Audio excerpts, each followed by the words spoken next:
সম্মানিত বন্ধুগণ, আসসালামু আলাইকুম। আজকে আপনাদের সামনে যে বিষয়টা নিয়ে আলোচনা করব, সেই বিষয়টা হচ্ছে কাউকে ভণ্ড বলার আগে আমাদের কিছু বিষয় জানা উচিত এবং বোঝা উচিত, সে বিষয়ে আলোচনা করব। দয়া করে আমাকে একটু সময় দিবেন এবং পাশে থাকবেন। মনের কবর জানেন আল্লাহ, আর জানেন নবী ওলি যারা। যারা অন্যের মনের কবর জানেন না, তাদেরকে বলছি, আপনারা অন্যকে ভণ্ড বলার যোগ্যতা রাখেন না। যারা কিনা মনের খবর জানে, তারা অন্যকে কাফের, মুশরিক, বেদিন, ভণ্ড বলার যোগ্যতা রাখেন। প্রকৃত জ্ঞানী যারা, তারা কখনো রাগ করে না। তারা অন্যের সাথে বিনয়ীভাবে কথা বলেন। আর ইসলাম হলো শান্তির ধর্ম। যারা ইসলামকে শান্তির ধর্ম হিসাবে অন্তরে স্থান দিয়েছে, তারা কোনোদিনও অন্যের ক্ষতি চাইবে না। আমাদের দেশে কিছু লোক অন্যকে ভণ্ড বলেন, ভণ্ড বলে গালি দেন।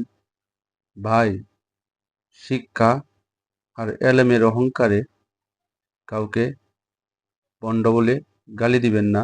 যাকে ভণ্ড বলে আপনার মনে হবে, আপনি তাকে আপনার কাছে ডাকবেন।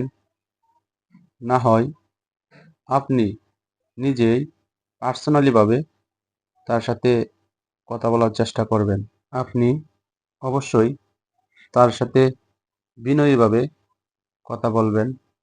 সে যদি সত্যিই আল্লাহর জ্ঞানের অধিকারী হয়ে থাকে, অবশ্যই আপনি টের পাবেন এবং আপনি বুঝতে পারবেন। প্রিয় ভাইয়েরা, আপনাদেরকে অনুরোধ করে বলতেছি, দলবল নিয়ে আপনারা কখনো তার কাছে যাবেন না। আপনি যদি তাকে বোঝাতে চান, সত্যটুকু তার কাছে প্রকাশ করতে চান, অবশ্যই একা একা যাবেন। কারণ এটা আমাদের নবীজির শিক্ষা। একজন মূর্খ লোকও আল্লাহওয়ালা হতে পারে। তার ভিতরে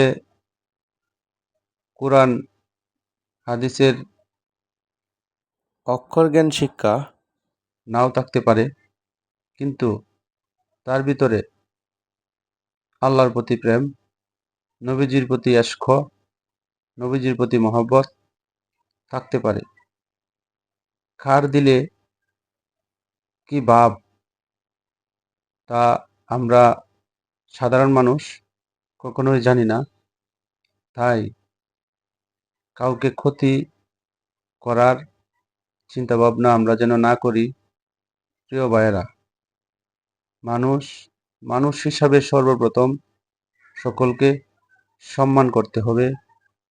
তার আচার আচরণ যদি আমার কাছে ভালো না লাগে, অবশ্যই তাকে বিনয়ীভাবে বোঝানো উচিত, সত্যটা বোঝানো উচিত।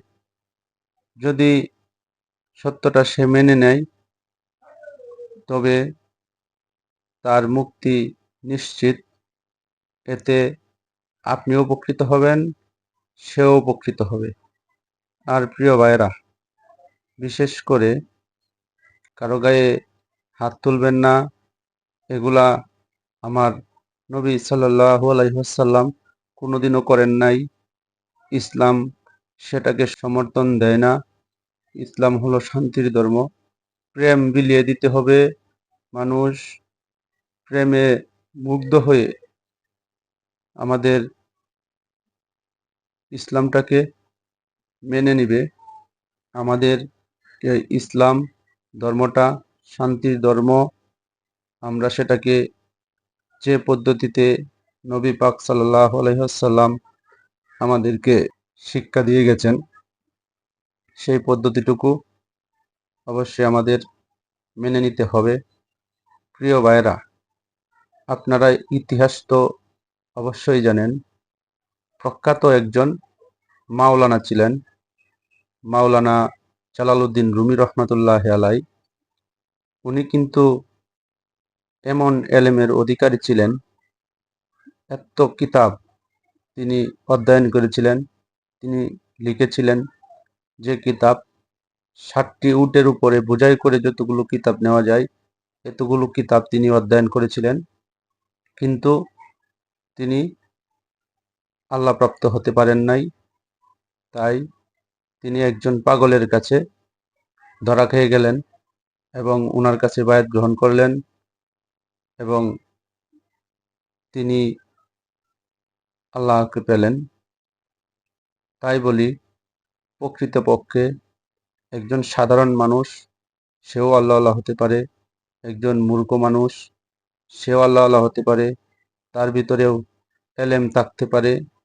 তাই আমরা প্রাতিষ্ঠানিক শিক্ষা, কুরআন হাদিসের শিক্ষা যারা গ্রহণ করেছি, আমরা কখনোই যেন এই এলেম আমাকে অহংকারী করে না দেয়, সেটা খেয়াল রাখা সকলেরই উচিত। তাই বলছি, প্রিয় ভাইয়েরা, আপনাদেরকে আমি অনুরোধ করে বলতেছি, কখনোই অন্যকে আঘাত করবেন না।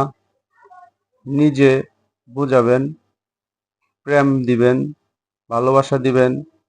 সত্যিই সে যদি মানুষ হয়ে থাকে, অবশ্যই আপনার সত্যটাকে সে সাড়া দিবে ইনশাআল্লাহ। অবশ্যই সকলকেই কিছু কথা বলে ফেলেছি, আমি অদম। অবশ্যই আপনারা ক্ষমা সুন্দর দৃষ্টিতে দেখবেন এবং এই বিষয়টা যেন সকলেই দেখতে পারে সেরকম একটুকু ব্যবস্থা আপনারা করে দিবেন, যাতে করে আমরা বাংলা ভাষাভাষী মানুষ, ইসলাম আল্লাহর মনোনীত ধর্ম, আমরা ইসলামটাকে সুন্দর প্রেমময় করে তুলতে পারি। সেরকম সুযোগ যেন সকলেই পাই, সেরকম জ্ঞানের চেতনায় যেন সকলেই আসে, সেই আশাটুকু আপনাদের কাছে আমি রাখি। অবশ্যই আপনারা ভালো থাকবেন, সুস্থ থাকবেন। আমার কথায় কেউ মনে আঘাত নিবেন না, একটু বোঝার চেষ্টা করবেন। সকলেই ভালো থাকবেন। আসসালামু আলাইকুম ওয়া রাহমাতুল্লাহি ওয়া বারাকাতুহু।